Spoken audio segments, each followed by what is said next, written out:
రాజన్న సిరిసిల్ల జిల్లా సిరిసిల్ల కలెక్టర్ కార్యాలయం ముందు ఈరోజు సెకండ్ ఏఎన్ఎంల సమస్యల మీద ఎన్హెచ్ఎంల సమస్యల మీద ఇలా ధర్నా కార్యక్రమం నిర్వహించడమైంది. రాష్ట్ర పిలుపు మేరకు ప్రధానంగా చూసినట్టుంటే తెలంగాణ రాష్ట్ర ప్రభుత్వం వచ్చినాక ఇంటికో నౌకరిస్తాం, ఉద్యోగ భద్రత కల్పిస్తామన్న తెలంగాణ రాష్ట్ర ప్రభుత్వం గత 10 సంవత్సరాలు పరిపాలించి ఇవాళ ఈ యొక్క ఉద్యోగులను నడిరోడిన నిలబెట్టిపోయినటువంటి పరిస్థితి.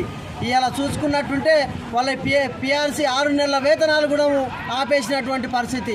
ఇవాళ 3 నెలల వేతనాలు కూడా ఆగిపోవడం జరిగింది. ప్రధానంగా వీళ్ళ యొక్క ఉద్యోగ భద్రతతో పాటు వాళ్ళ యొక్క పెండింగ్ బిల్లులు జీతాలు వెంటనే చెల్లించాలి. అదేవిధంగా వీళ్ళను ప్రభుత్వ ఉద్యోగులుగా గుర్తించాలి. సెకండ్ ఏఎన్ఎంలను ఎన్హెచ్ఎం వాళ్ళను ఇలా గతంలో ఎన్నో రోజులు ధర్నా 22 రోజులు ధర్నా చేసినప్పటికీ వాళ్ళకు ఇస్తున్నాం. ఇవాళ వాళ్ళ ఉద్యోగ భద్రత కల్పిస్తామన్న తెలంగాణ రాష్ట్ర ప్రభుత్వం మెయిన్ పేస్ట్ వాళ్ళు వీళ్ళ డిమాండ్ పెట్టక ఇవాళ వాళ్ళను ఒక నడి రోడ్డు మీద నిలబెట్టినటువంటి పరిస్థితి. ఈ తెలంగాణ రాష్ట్రంలో కాంగ్రెస్ ప్రభుత్వం మొన్న కొత్తగా అమల్లో వచ్చినందుకు ఇలా ప్రధానంగా వీళ్ళ సమస్యల మీద ఇలా కాంగ్రెస్ ప్రభుత్వానికి కూడా ఒకటే తెలియజేయడం జరుగుతూ ఉంది. వాళ్ళను ప్రభుత్వ ఉద్యోగులుగా గుర్తించి వాళ్ళ ఒక ఆగిపోయినటువంటి వేతనాలు వెంటనే చెల్లించాలనేది కాంగ్రెస్ ప్రభుత్వానికి ఈ ధర్నా రూపకంగా తెలియడం జరుగుతూ ఉంది.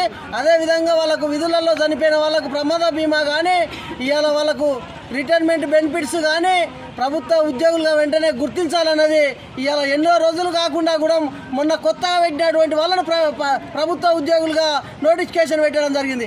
ఇవాళ ప్రధానంగా వాళ్ళు చదివిన చదువులు ఎన్హెచ్ఎం వాళ్ళు కానీ సెకండ్ ఏఎన్ఎంలు కానీ ఇవాళ వాళ్ళకి ఎగ్జామ్ పెడుతున్నామని చెప్పడం జరిగింది గత ప్రభుత్వం.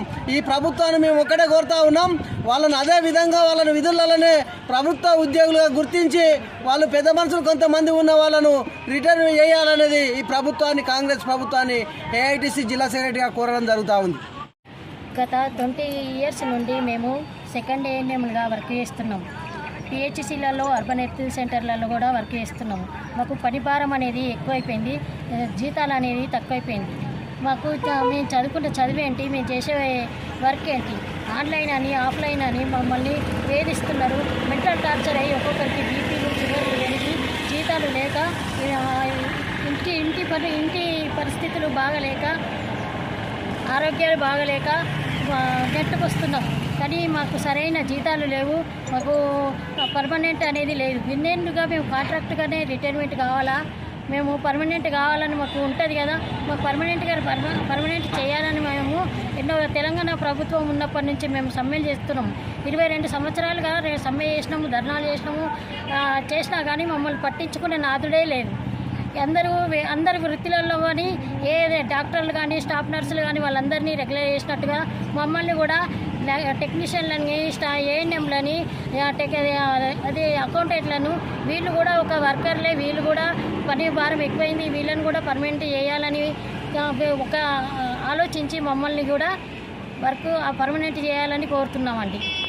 రాజన్న సిరిసిల్ల జిల్లా ఈరోజు ధర్నా నిర్వహించడం జరిగిందండి. మేము ఇలా రోడ్డు మీదకి ఎందుకు వచ్చినామంటే మాకు 3 నెలల నుంచి జీతాలు రావట్లేదండి. ఇల్లు గడవని పరిస్థితి, కరెంటు బిల్లులు, ఇంటి కిరాయిలు, అద్దెలు ఇవన్నీ కట్టుకోలేని పరిస్థితి ఉంది. ఇల్లు గడవక ఇబ్బంది అవుతుంది. 1-2 నెలలు కాదండి, 3 నెలల నుండి రావట్లేదు.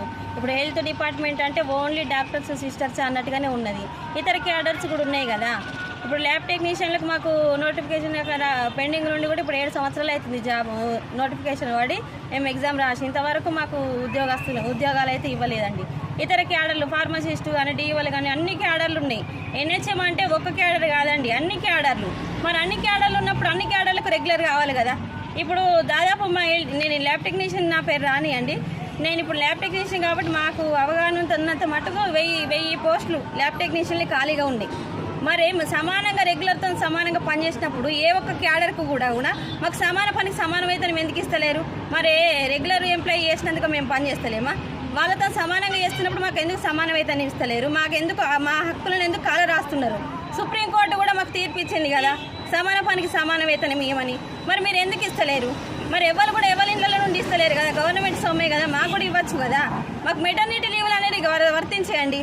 ఎందుకు వర్తించే మెటర్నిటీ లీవులు పెట్టుకుంటే మాకు జీతం కట్ అవుతుంది. ఎందుకు ఈ దుస్థితి? మాకు ఈ బంగారు తెలంగాణలో అన్నారు, ఆడపిల్లల్ని మాత్రం బాగా ఇబ్బంది పెడుతున్నారు. మెటర్నిటీ లీవుల గురించి మేము అడుక్కోన్నా ఎన్ని నెలలు అవుతుందండి మేము అడగబట్టి? కనీసం మెటర్నిటీ లీవులు లేవు. రెగ్యులర్ చేయకపోవడం ఇడిచిపెడితే సమాన పని సమాన వేతనం అనేది ఇస్తలేరు. ఇతర ప్రతి ఒక్క క్యాడర్లో అన్ని పోస్టులు ఖాళీగా ఉన్నాయి.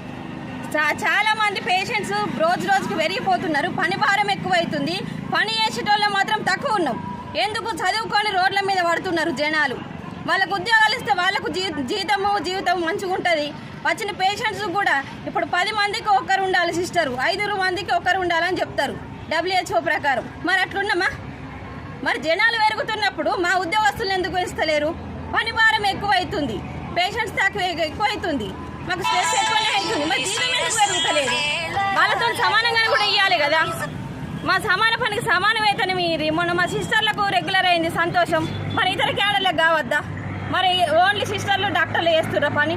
వాళ్ళు కూడా చేస్తుండ్రు. వాళ్ళతో పాటు మేము కూడా ఉన్నాం కదా. మమ్మల్ని ఎందుకు చేస్తలేరు? మేమేం పాపం చేసినాం అంటే ఈ వృత్తి కోసం నేను ఎంచుకున్నాను మా పాపమా? మేము కూడా ఉన్నాం కదా. ఇతర క్యాడర్లు NHM అంటే ఓన్లీ ANM, LT, స్టాఫ్ నర్సే కాదు, ప్రతి ఒక్క క్యాడర్ ఉన్నారు. ప్రతి ఒక్క క్యాడర్కి న్యాయం చేయాలి కదా. ఒకరికి న్యాయం చేసి ఇంకొకరికి అన్యాయం చేసుడు ఇది ఎంత మాత్రం వరకు న్యాయం అనిపిస్తుంది మీకైనా కూడా? మా పొట్టలు కొడుతున్నాయి కదా మేము ఇలా రోడ్డు మీదకి వచ్చింది. వీళ్ళు ఎందుకు పోతుర్రు అని మమ్మల్ని పాయింట్అవుట్ చేసుడు కాదు. మీ దగ్గర ఎంతవరకు న్యాయం ఉన్నది అనేది మాకు చెప్పుండ్రి. మీరు న్యాయం చేయకపోతేనే కదా మేము రోడ్ల మీదకి వచ్చింది. మమ్మల్ని పాయింట్అవుట్ చేసుడు కాదు. మాకు జీతాలు ఇప్పించి మాకు రెగ్యులర్ చేసి మాకు న్యాయం చేస్తేనే కదా మేము మంచిగా ఉండేది. ఒకరేమో కొడుకు, ఒకరేమో బిడ్డలు అంటే అల్లం ఒక బెల్లం అన్నట్టే చేస్తున్నారు. ఎందుకు ఈ దుస్థితి మాకు దాపరించింది అంటే మేము ఎంచుకున్న వృత్తి తప్పన్నట్ట. అంటే మేము కూడా డాక్టర్లము సిస్టర్లమే కానుండినా ఇతర క్యాడర్లు వద్దా? మరి ఇతర క్యాడర్లో రక్త పరీక్షలు చేసేటోళ్ళు లేరా? మరి మందులు ఇచ్చేటోళ్ళు లేరా? DO లేరా? అకౌంటెంట్ లేరా? మరి వీళ్ళ పని ఆపేస్తే మరి ఎవరు చేస్తారు? మా ఆవేదన, మా బాధ కూడా అర్థం చేసుకోవాలి. ఈమె ఫ్లోలో ఏదో మాట్లాడేసిందని కాదు, మా బాధని చెప్పుకుంటున్నాం. ఎవరిని మేము తప్పు పడతలేము, కానీ మాకు అన్యాయం చేయకూరని వేడుకుంటున్నాం ఈ మీడియా ద్వారా. Thank you.